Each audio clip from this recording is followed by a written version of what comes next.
আচ্ছা বলেন, জান্নাতে যাওয়ার জন্য কাজ কয়টা? এক, ঈমান। দুই, আমলে সালেহ। এক, ঈমান। দুই, আমলে সালেহ। এই দুইটা কাজ যদি পৃথিবীর জমিনে কেউ করতে পারে, তাহলে আল্লাহর ডিরেক্ট ঘোষণা, ওই মানুষটা যাবে কোথায়? জান্নাতুল ফেরদৌসে যাবে। শুধু সাধারণ জান্নাত না, সবচেয়ে বড় জান্নাত। ফাইজা সাআলতুমুল্লাহ ফাসআলুহুল ফিরদাউসা। আল্লাহ রাসূল সাল্লাল্লাহু আলাইহি ওয়াসাল্লাম বলছেন, যখন তোমরা আল্লাহর কাছে জান্নাত চাইবে, আল্লাহর কাছে জান্নাতুল ফেরদাউস চাও। ফাওকাহু আরশুল্লাহ, এই জান্নাতুল ফেরদাউসের উপরে আল্লাহর আরশ। আর ওইখান থেকে চারটা নদী আল্লাহ তাআলা প্রবাহিত করে দিয়েছেন। একটা হলো পানির নদী, একটা দুধের নদী, একটা শরবতের নদী, আর একটা মধুর নদী। সূরা মুহাম্মদ আয়াত নম্বর 15। সম্মানিত উপস্থিতি, তো আমরা এই দুটা বিষয়ের উপরে একটু কথা বলি। ঈমান কি জিনিস এবং আমলে সালেহ কি। যেহেতু সময় কম, আমরা বোধহয় একটা বিষয়ের উপরে কথা বলার অনুপ্রয়াস পাবো ইনশাআল্লাহ। দেখেন, শোনেন, এক বাক্যে চেয়ে থাকবেন। আজ সমাজে ঈমান নিয়ে বেঁচে থাকাটা যেমন কঠিন, এই কথাও বাস্তব যে আমাদের সমাজে অধিকাংশ মানুষ বেঈমান আর মুশরিক। কারণ আল্লাহ তাআলা কোরআনে এই কথাই বলছেন, ওয়ামা ইউমিনু আকসারুহুম বিল্লাহি ইল্লা ওয়া হুম মুশরিকুন। পৃথিবীর জমিনে অধিকাংশ মানুষ ঈমান আনার পরেও মুশরিক হবে।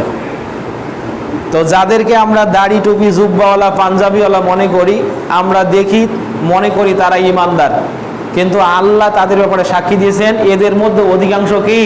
মুশরিক। আসেন আমরা দেখতে চাই ঈমান কি।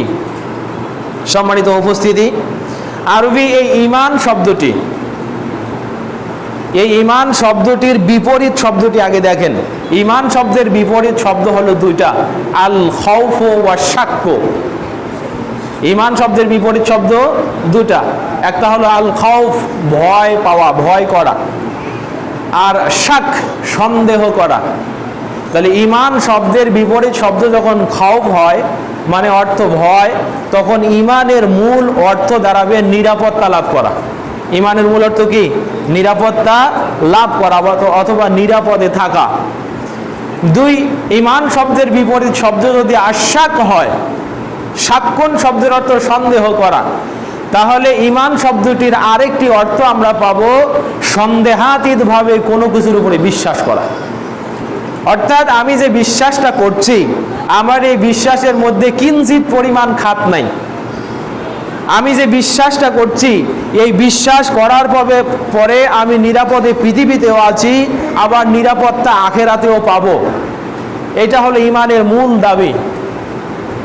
দেখেন, ইসলামিক টার্মিনোলজিতে, ইসলামের পরিভাষায় ঈমান শব্দটির এরকম সংজ্ঞা এসেছে, আল ঈমান হুয়া আত-তাসদীক বিল জিনান। ঈমান হলো অন্তরের দৃঢ় বিশ্বাস, এক। ওয়াল ইকরার বিল লিসান, মৌখিক স্বীকৃতি, দুই।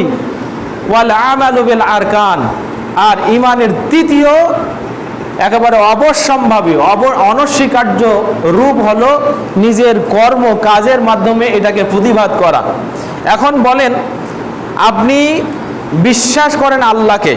কাকে বিশ্বাস করেন? আল্লাহকে বিশ্বাস করেন। এই কথা অন্তরে দৃঢ়। ঈমানদার হওয়ার জন্য তিনটা বৈশিষ্ট্য থাকা দরকার। কয়টা? বলেন কি কি? তাসদীক বিল জিনান, অন্তরের বিশ্বাস। দুই, ইকরার বিল লিসান, মৌখিক স্বীকৃতি। তিন, আমালু বিল আরকান, আল্লাহকে আপনি বিশ্বাস করেন মনে, আবার স্বীকৃতি দিলেন আল্লাহ আমি তোমাকে বিশ্বাস করি। তো আল্লাহ এবার যে আদেশ এবং নিষেধ দিয়েছেন সেটা আপনাকে পালন করতে হবে। এই তিনটার সমন্বয় হয় ঈমান। তাফসিরে কাশফের ভিতরে এই ঈমানের ব্যাপক একটা আলোচনা এসেছে। আলোচনাটা এরকম, যদি এই ঈমান সম্পর্কে যে তিনটা শর্ত আছে, এই তিনটা শর্তের কেউ যদি একটা মানে দুটা না মানে, অথবা দুটা মানে একটা না মানে, এই লোকটার অ্যাটলিস্ট তিনটা পর্যায়ের যে কোনো একটা পর্যায় হবে, হয় লোকটা কাফের হবে। শোনেন, এই তিনটা বৈশিষ্ট্য যদি একই সাথে আপনার ঈমানে না থাকে, তাহলে আল্লামা জামাখশারী রাহমাহুল্লাহ বলছেন, হয় লোকটা কাফের হবে, না হয় মুনাফিক হবে, না হয় ফাসেক হবে। কাফের এবং মুনাফিক চূড়ান্ত জাহান্নামী, এরা জাহান্নামে যাবে আর কখনো বেরোতে পারবে না। আল্লাহ মুনাফিকের ব্যাপারে ভয়ঙ্কর শাস্তি দিয়েছেন, ইন্নাল মুনাফিকিনা ফিদ দারকিল আসফালি মিনান নার। দেখেছেন না? ওয়াল কাফিরুনা হুমুজ জালিমুন সূরা বাকারায় আসছে, আর মুনাফিকের একটা সূরা নিসাতে আসছে।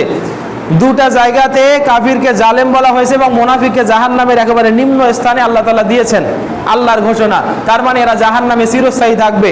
কিন্তু যে ব্যক্তি ফাসেক, এই ফাসেক কারা? যারা অন্তরে বিশ্বাস করে, মুখেও স্বীকার করে।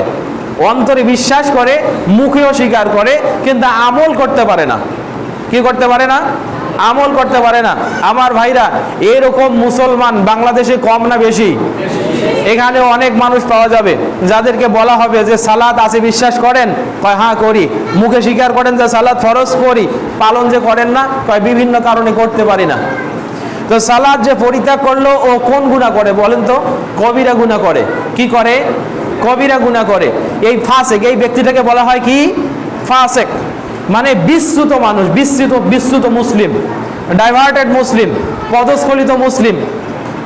এই লোকটা জাহান্নামে যাবে। কোথায় যাবে? জাহান্নামে যাবে।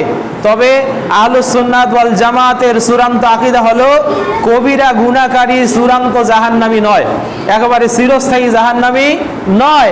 লোকটা জাহান্নামে যাবে, যতটুকু বিচ্যুতি তার আছে অতটুকু পরিমাণ শাস্তি ভোগ করার পরে আল্লাহ তাআলা তাকে আবার জান্নাতে তুলে নেবেন। সুবহানাল্লাহ। তো ভাই, যদি মনে করেন যে হুজুর আমাদের জন্য তো সহজ করে দিলেন, ইমানের 3টা বৈশিষ্ট্য লাগে, আপনি 3টাই বললেন, তা আমরা বিশ্বাসও করি, মৌখিক স্বীকৃতিও দেই, পালন করি না। তো যদি তাই হয়, তো এক সময় তো জান্নাতে যাব, আল্লাহ কয়েকদিন জাহান্নামে রাখুক। সূরা মাআরিজের ভিতরে আসছে, ইয়াউমান কানা মিকদারুহু 50,000 সানা। জাহান্নামে যে মানুষটা যাবে, অর্থাৎ মরার পরে কিয়ামতের ওই হিসাব, একদিন সমান পৃথিবীর 50,000 বছর। কত বছর? এইটা মনে রাখেন, 50,000 বছর। এখন কোন মানুষকে যদি আল্লাহ জাহান্নামে একদিন রাখে, তাহলে পৃথিবীর কত হাজার বছর? 50,000 বছর। আপনাকে একটা সাধারণ উপমা দেই। আপনার বাড়িতে যে মহিলারা আগুন জ্বালায়, এই বাচ্চারা একদম চুপচাপ বসে থাকবা। আপনার বাড়িতে মহিলারা যে আগুন জ্বালায় চুলাতে, ওই চুলার একটা ছোট্ট অঙ্গার নেবেন। নেওয়ার পরে আপনার সাথে আমার এই মুহূর্তে 3,000 টাকার বাজি, আরো বেশি দিতে পারতাম, তো অত টাকা পকেটে নাই। আপনি ওই অঙ্গারটা, ছোট্ট একটা টুকরা আপনার হাতে 1 মিনিট ধরে রাখবেন।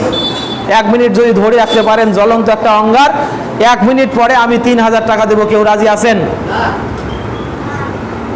নাই? আল্লাহ বলছেন জাহান্নামে যারা যাবে, কাল্লা ইন্নাহা লাযা নাজ্জাতাল লিশাওয়া, এটা হলো বিস্তৃত আগুন, এটা একেবারে দগ্ধীভূত করবে। সম্মানিত উপস্থিতি, তাহলে ইমানদার হওয়ার জন্য বলেন কয়টা বৈশিষ্ট্য দরকার? 3টা। মনে বিশ্বাস, মৌখিক স্বীকৃতি, আবার আমলে প্রতিবাদ করা। এখন আপনাকে বলি, সম্মানিত উপস্থিতি, ঈমান আপনি যদি এখন জানতে চান, আমি যে ঈমান আনবো, কোন কোন বিষয়ের উপরে ঈমান আনবো, কি বিশ্বাস করলে আমি ঈমানদার হব, এই কথার উত্তর আমি আপনাকে আমার কথা নয়, আল্লাহর নবীর হাদিস থেকে দেই। মিশকাতুল মাসাবি কিতাবুল ঈমান একখানা হাদিস আছে, 1 নম্বর হাদিস। আল্লাহর রাসূল সাল্লাল্লাহু আলাইহি ওয়াসাল্লাম, এই হাদিসটার একটা প্রেক্ষাপট আছে। এই হাদিস হলো, এটাকে বলা হয় উম্মুল হাদিস, সমস্ত হাদিসের জননী। যেমন সূরাতুল ফাতিহাকে বলা হয় উম্মুল কিতাব, উম্মুল কোরআন, ওই হাদিসটাকে বলা হয় উম্মুল হাদিস। আরেকটি নাম হলো হাদিসে জিবরাইল। একদিন জিবরাইল আমিন এসে আল্লাহর নবীর হাঁটুর সাথে হাঁটু লাগিয়ে দিয়ে বসলেন। বসার পরে বলছেন, ইয়া মুহাম্মদ আখবিরনি আনিল ঈমান, ও মুহাম্মদ আপনি আমাকে ঈমান সম্পর্কে জানান। আপনি জানতে চান না ঈমান সম্পর্কে? আল্লাহর নবী বলছেন, আল ঈমানু আন তুমিনা বিল্লাহি ওয়া মালাইকাতিহি, ঈমান হলো আল্লাহর প্রতি বিশ্বাস, ওয়া মালাইকাতিহি তার ফেরেশতার প্রতি বিশ্বাস, ওয়া কুতুবিহি তার কিতাবের প্রতি বিশ্বাস, ওয়া রাসূলিহি তার রাসূলের প্রতি বিশ্বাস, ওয়াল ইয়াউমিল আখির আখিরাত মানে ইয়াউমুল বাস পুনরুত্থান দিবসের প্রতি বিশ্বাস, ওয়াল কদরে খায়রিহি ওয়া শাররিহি এবং ভাগ্যের ভালো মন্দের উপরে বিশ্বাস। তাহলে ঈমান হলো 6টা বিষয়। কয়টা বিষয়? 6টা বিষয়। বলেন, 1 আল্লাহর প্রতি বিশ্বাস, 2 মালাইকা ফেরেশতার প্রতি বিশ্বাস, তিন তার কিতাবের প্রতি বিশ্বাস, চার রাসূলের প্রতি বিশ্বাস, পাঁচ আখেরাতে মানে মরার পরে যে পুনরুত্থান আছে, হিসাব আছে, জান্নাত জাহান্নাম আছে, পুরাটার সমন্বয় আখেরাত, এটার প্রতি বিশ্বাস। আর ছয় হলো ভাগ্যের ভালো আর মন্দের প্রতি বিশ্বাস। এই বিশ্বাসের জায়গায় তো লাগছে কাজ। মানে আপনাকে যদি বলি আপনি এই ছয়টা কি বিশ্বাস করেন, আপনি বলবেন হ্যাঁ আমি বিশ্বাস করি, তাহলে তো আপনি কমপ্লিট ইমানদার, তাই না? কিন্তু দেখেন এই বিশ্বাসের আরেকটি অর্থ হলো, ইমানের আরেকটি সমার্থক, প্রায় সমার্থক হলো আকীদা। আকীদা শব্দটিরও স্বাভাবিক অর্থ বিশ্বাস।